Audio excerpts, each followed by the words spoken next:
We were gone for about 2 months because we couldn't talk about Jeffrey Epstein. And now everybody wants to act as if they want to have like a real honest conversation about the victims and the survivors. And the landscape right now isn't just tense, it's on the edge of outright collapse. Congresswoman Jasmine Crockett was suddenly forced to rise from her seat and confront a storm of swirling, half-formed accusations targeting Erika Kirk, accusations tying her name to the shadowy remnants of the Epstein network. And trust me, the temperature in Washington didn't just rise, it exploded. But hold up. Before you chalk this up as another routine political skirmish, stop right there. What's unfolding goes far beyond partisan drama. We're talking about allegations that can destroy careers, erase reputations, and turn lives upside down in a heartbeat. And honestly, this entire spectacle is proof of how vicious social media becomes when people start throwing names into one of the darkest scandals of our era without understanding the weight of their words. Now, let's rewind, because you need the backstory to grasp the chaos. Jeffrey Epstein wasn't just a wealthy financier, he was a convicted predator, accused of running an entire system of exploitation. He died behind bars in 2019, but the shadows he left behind never faded. His longtime associate, Ghislaine Maxwell, was convicted as well. And over the years, courts have slowly released batch after batch of documents, hundreds of names, countless connections, sparking global fascination and reopening wounds that never truly healed. Sex offender Jeffrey Epstein has been accused of sexually assaulting countless teenage girls. Last July, the wealthy financier was arrested, and many of his victims were looking forward to finally facing. It's the exact moment when everything spiraled out of control. The second those documents surfaced online, the internet didn't just react, it detonated. Timelines blew up. Comment sections went feral. Suddenly, every name mentioned anywhere in connection to Epstein's case, whether as a witness, a lawyer, a victim, or a random reference, was being portrayed as if they were part of the darkest chapters of his world, and that misunderstanding is where Erika Kirk's nightmare began. Because simply having your name appear in legal paperwork, for any reason, doesn't automatically make you guilty of anything. But social media doesn't pause for nuance. So Crockett stepped in, not by choice, but because the wildfire had already reached a dangerous level. Overnight, a wave of posts began circulating, claiming the leaked material somehow tied Kirk to Epstein's orbit. And these weren't tiny, forgettable posts.no, these were viral explosions. Tweets hitting tens of thousands of shares. Videos racking up millions of views. Online mobs acting like speculation was evidence, and rumors were already verdicts. Before we go deeper, we need to zoom out for a second, because the chaos around the Epstein files didn't start yesterday. For months, Congress has been locked in a nerve-shredding battle over whether to force the release of all FBI records tied to Epstein. And now, the House finally pushed through a bill demanding the Department of Justice make those files public. That single vote shattered whatever calm was left. Immediately, some lawmakers tried to limit what would be released. Democrats accused Republicans of shielding high-profile individuals. Republicans fired back, claiming Democrats were the ones hiding secrets. The tension built and built until it finally erupted on Tuesday, November 18th, a day when the House floor didn't feel like a government chamber anymore. It felt like a pressure cooker seconds away from blowing. President campaigned on the Epstein files while we were campaigning on things such as affordability. We were campaigning on the things that now people are complaining about, right? Because of the tariffs and the fact. Remember when I said Jasmine Crockett believed she was about to drop a political nuclear bomb on the entire Republican side of the aisle? She stepped up to the podium with absolute conviction, like she was about to expose the scandal of the decade. One by one, she rattled off a list of Republican figures she claimed had received donations from someone named Jeffrey Epstein, Mitt Romney, the NRCC, Lee Zeldin, George Bush, the McCain-Palin ticket, Rick Lazio. She delivered it with the confidence of someone who believed she'd just pulled the pin on a grenade.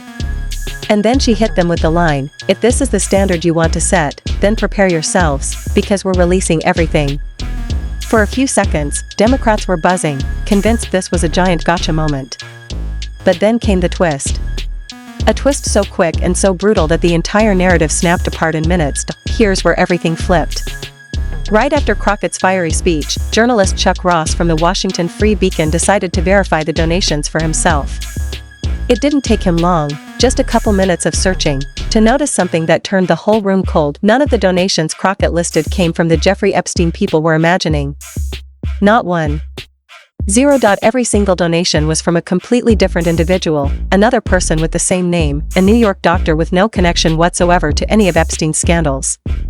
He was just an ordinary man with extraordinarily unlucky initials. And then came the detail that stunned everyone. Some of those donations were recorded in 2020, a full year after the infamous Epstein had died. It was right there in the public record.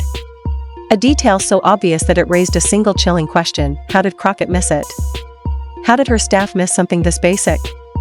A 2-second glance at the dates would have stopped the entire disaster before it began, but the plot thickens even more.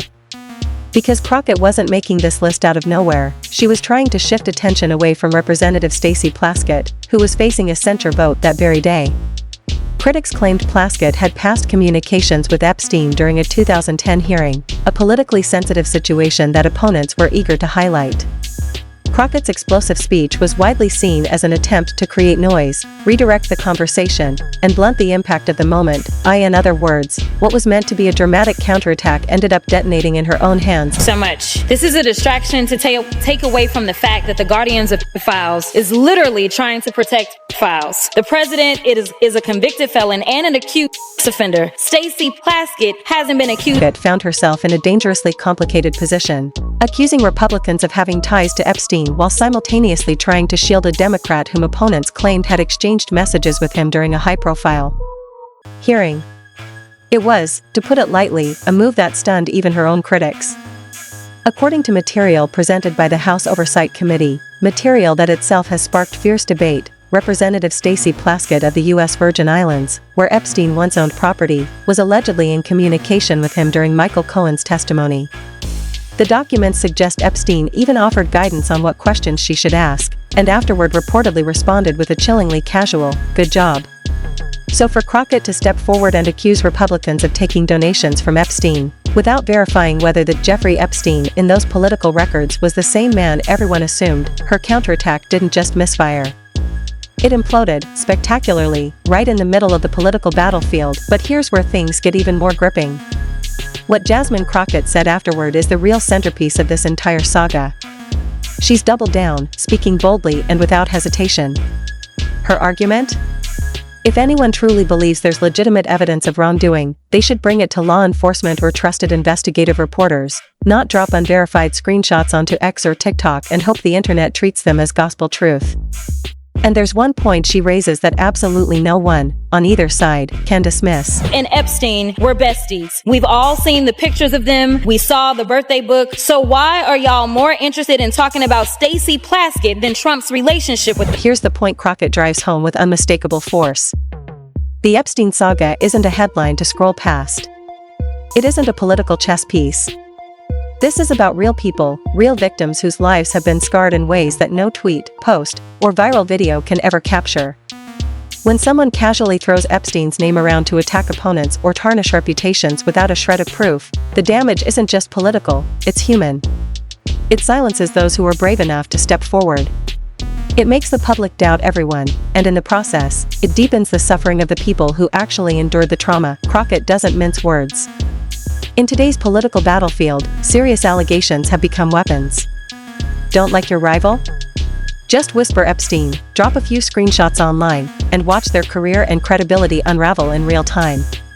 That is the grim, shadowy side of modern politics, and when it comes to Erika Kirk, Crockett isn't pulling punches. She insists that anyone making these claims step into the light. Show the proof. Court documents. Verified statements. Anything beyond the flimsy, easily manipulated screenshots that flood social media.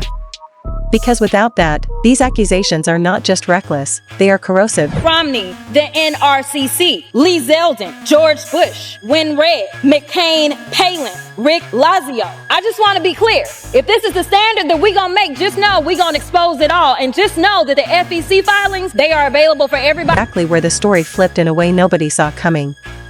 While Crockett was standing firm, demanding irrefutable proof to back up the swirling allegations against Erika Kirk, a wave of official Epstein case documents began hitting the public domain. And suddenly, the world was staring at hundreds of names that sent shockwaves through the public exactly as Crockett had originally hoped. But here's the catch most people completely miss: just because a name appears in a court document doesn't mean guilt. Far from it. In cases of this magnitude, the lists include far more than accused wrongdoers. They contain victims seeking justice, witnesses who came forward to assist investigations, investigators who worked tirelessly on the case, business associates with zero connection to any crime, and even socialites who happened to attend charity events or parties where Epstein was present. Yes, there are also names of people accused of wrongdoing. But social media rarely bothers with the nuance.